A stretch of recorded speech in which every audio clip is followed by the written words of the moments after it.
on things today. Very nice, very nice, very nami nami. Basically, 80, 180. I dropped today on winter clothes. Basically, that's basically the summation of everything. It was pretty good. I got everything I needed. The down payment is gonna take to October 25. So hopefully until then it don't get fucking dead ass. November 5th, October 25. So hopefully it don't take that much, and that's also gonna be the day that I need to go do laundry, so that I put myself together real nicely, nice and clean. Nice and clean, and go shower after laundry. It's gonna be a day that everything's going to halt once I have that specific item. All the items will be in my possession, and then it's just laundry to get everything clean, everything that doesn't that's not new. Things that are not new, and then input version 2.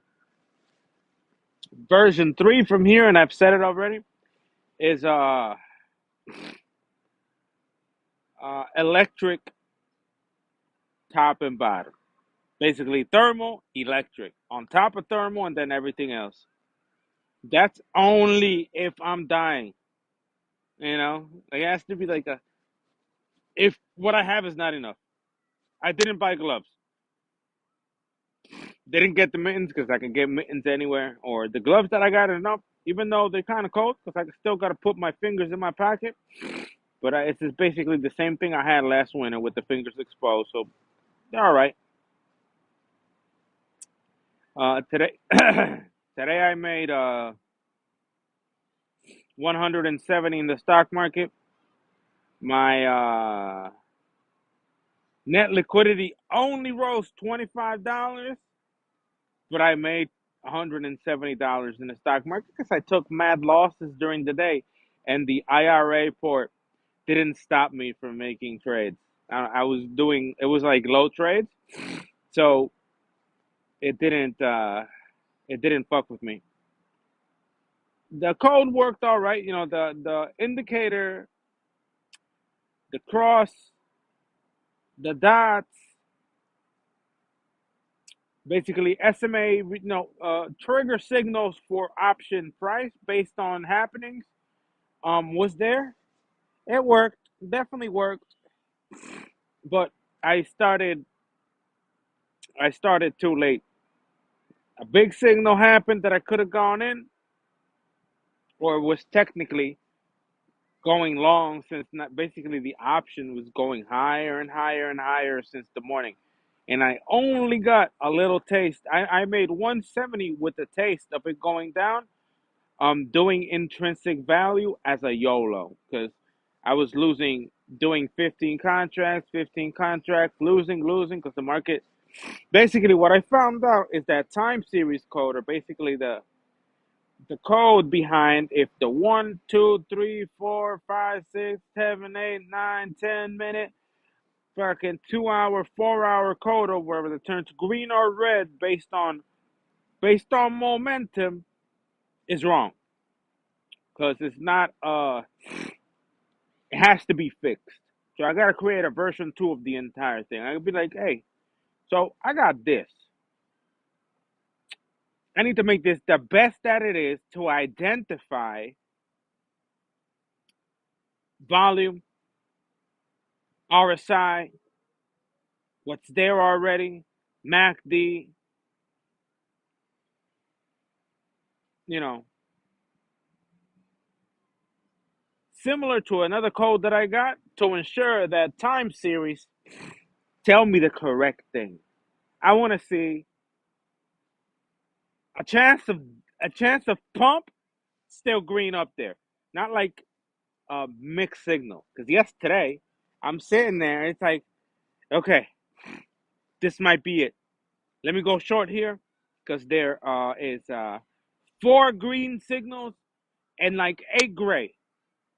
It's about to turn red. You know, it's like finally after all more. Basically, you see time series throughout the entire day, all of them are green, no yellow. Finally turned yellow when I started after making some mistakes in a couple trades at a specific time. I'm looking at options. I look at I found an options price trigger based on basically go in now. I clicked it, 15 contracts on it, and then boom, dumped. But it was gray. When did that happen? So I need something that tells me that that shit is gonna happen because it was all gray. And there you got a really false signal. You know, went up really hard, like bang. You see what I mean? Like was it backwards? Was it upwards or was it backwards? I think it was backwards. There was a nasty fucking dump, but it was still green above. And it's like, it wasn't supposed to be like that. Those dump, time series is supposed to tell you the direction. That sudden fucking dick, that sudden fucking drill to the center of the earth and shit, that has to be properly identified on time series. So that's probably the next goal is basically complicate time series to the point that it properly identifies all the time series there at an everything level. Basically, observe everything and tell me this. Basically, there's a specific sample that I want, and I want to see when shit is happening before it happens here, or at least time series telling me it's not gray, it's red. It happened because the shit was red, not gray. Or if it pumped and it was all gray, it happened because it was still green, like that.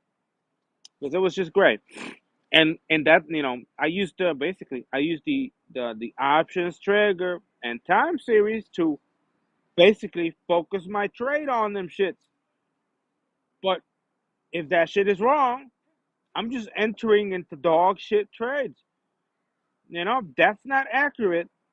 I'm jumping in to get fucked. I'm jumping the gun to go I'm trading, thinking that we're finally gonna get a yellow signal, a yellow turning to red signal, a light red signal, but instead I'm just eating dick the second I start mobilize, and the second I start placing trades before it actually starts going down. A secondary thing that I saw today on options is the possibility, instead of trading the signal, this is the first time I was only trading option signals. The next thing I'm gonna probably do is trade upper and lower bound price on options.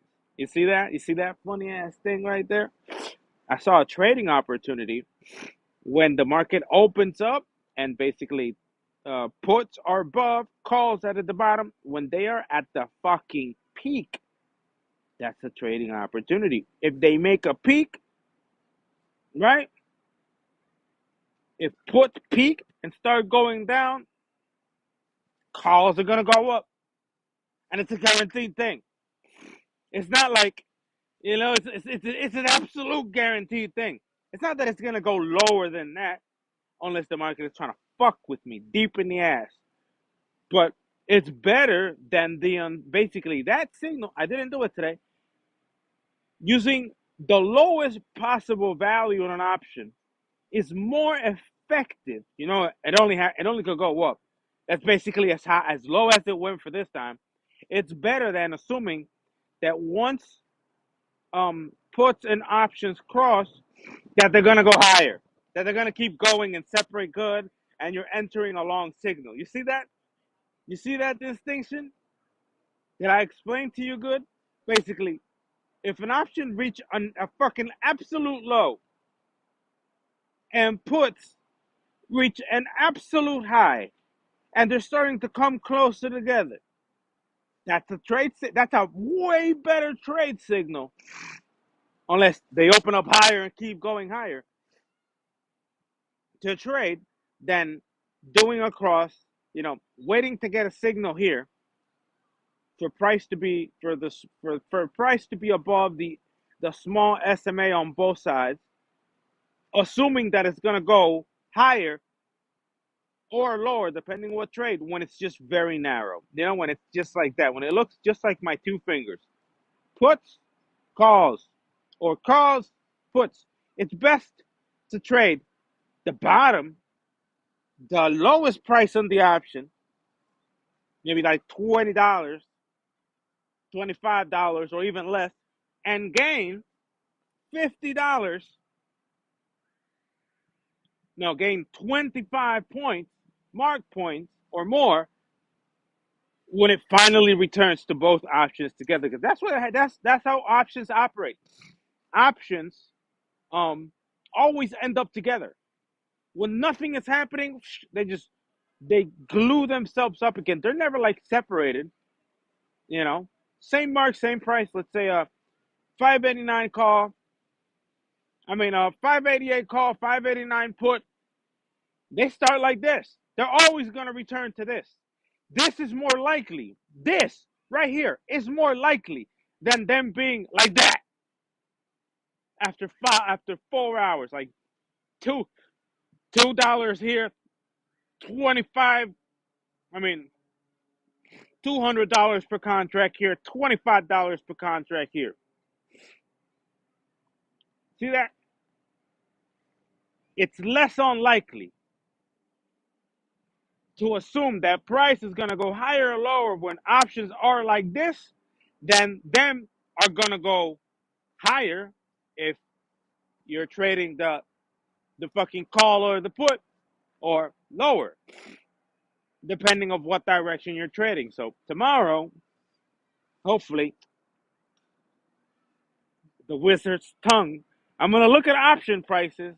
I'm going to say, this is the absolute low on this motherfucker, and I'm gonna go long. I'm gonna wait for calls to dip, basically. I'm gonna wait for that incident to happen. Either calls to dip or puts to dip so low, it's my turn. Puts to the bottom of the fucking range, and once I see that little nipple at the bottom, because I tried adding a daily. I tried adding to options price high and low, but it doesn't work. But once it does,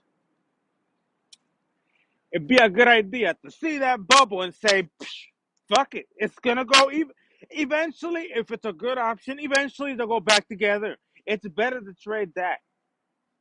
So that's a secret from Dr. Roman Bonilla. Don't go long. Wait for an option to go fucking to hit the low. How are you going to do it? I don't know. I'm not going to teach you how you need to do it. I could just tell you, wait for an option to reach the low. Or like happened to me today. That's not yesterday. Today, um, get a $39 option. No, wait, get a $21 option,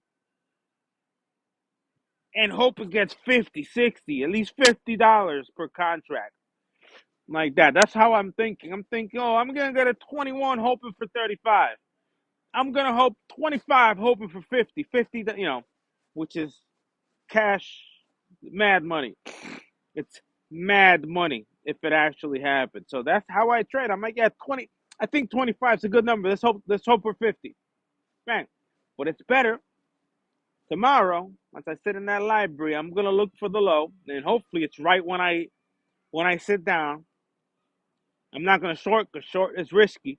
I could only go long. So I'm gonna select the same contracts at the same price and go long. That's basically it. Go long. Oh, that option sunk to the bottom of the river. Let's go long there. God damn, this wind's gonna kill me, bruh. This wind is not north to south, east to west. Wait, this is north to south. This is a north to south wind, full cold front. That fucking wind right here is fucking cold front out the ass here. Yeah, that's the goal for tomorrow. 170 today. Realizing that my shit had some serious mistakes, misleading me and shit. I was mad loud today saying, bro, you see this? I could take years to make my options better. A retard with missing 2 chromosomes is gonna be a better trader than me. He's gonna lack not 1 but 2 full chromosomes. I'm inverse Jim Cramer you, or the blue, or together 8 strong, blah blah blah. One of them retards trade better than I do, inversing himself. Oh, I think I'm gonna go long. No, go put. Blah blah blah with that fucking retard mentality, not following mechanics, not following technicals or fundamentals, and make more bank than me. And I'm sitting here every day fine tuning my craft for it to be super precise, and it still fucked me in the ass with 8 gray, 4 green, big dump. I mean, big pump or big dump. Like, I don't want that. I want to know when this happened. So that's definitely the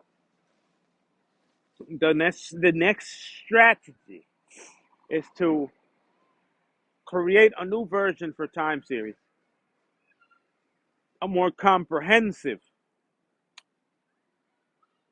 way of measuring everything. Like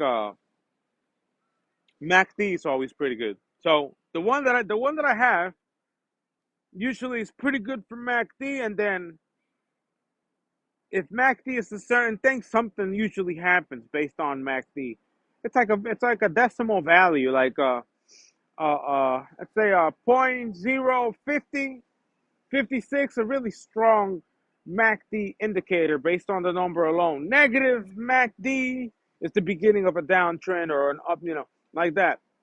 So if it's positive 50, 60, that's a really strong uptrend. You shouldn't go short there because that shit's strong. But once you start, the trend, it could be high, but there'll be a negative trend. Then MACD will turn red a little bit, yada yada. And that's basically how my code or the time series code should work. Something that tells me that this is bleeding for sure and not be gray and be gay and misleading me into trades. I need to have a full picture so that everything turns red, and we can start making that real money by identifying these weaknesses. That's a fucking weakness. 8 gray, 4 green to get a dump or to get a pump. Like, yo, that's supposed to turn red. What the fuck you want up $2 for that? Like a big candle and shit to fucking send your put to hell, Negative 335. Yo, we got that deep today. Negative 355. But I managed to pull off clean. Plus 200. Plus 200 for real, bruh. Wasn't funny at all. Yeah, I'm gonna let you guys go. Definitely a good trading day. Definitely a good work day. Cashed out 10, wasted $200. $100 that are not mine, and another 80 on top. Another 80 on top. Another 80, 80, 80 on top. Man, it's pretty good. Pretty good just to get warm. I got the socks. I got the baklava for the head. I got the hood for the head. I got the fresh jacket with fox leather hood. Basically, the hood is all it's like waterproof. So I put it on. There should be no wind in that motherfucker. There should be no wind in there. Basically, no wind on the head, no wind on the legs, and hopefully on the feet the same thing too. I don't want to feel the wind anywhere without that with that shit on. If I walk from here, if I walk a block, and my body energizes full of heat, I don't want to feel a drop of wind in my body based on my socks, based on thermals, based on, basically the amount of technology that I'm gonna place in my body. I don't want to feel wind anymore. Feel wind in my face and in my fingers, but nowhere else. And then we're okay. Like a jumpsuit. Like a fucking North Face Himalayan. We climb Everest with that motherfucker type of jumpsuit. I feel no wind nowhere but in my face. Hope you have a good night. Definitely a A very risky all in trade today, but a good one. I thought I was a loser today, but I was actually a winner. I'm all dyslexic and shit. I'm all dyslexic and shit. Thought I was gonna be a loser, but I'm actually a winner.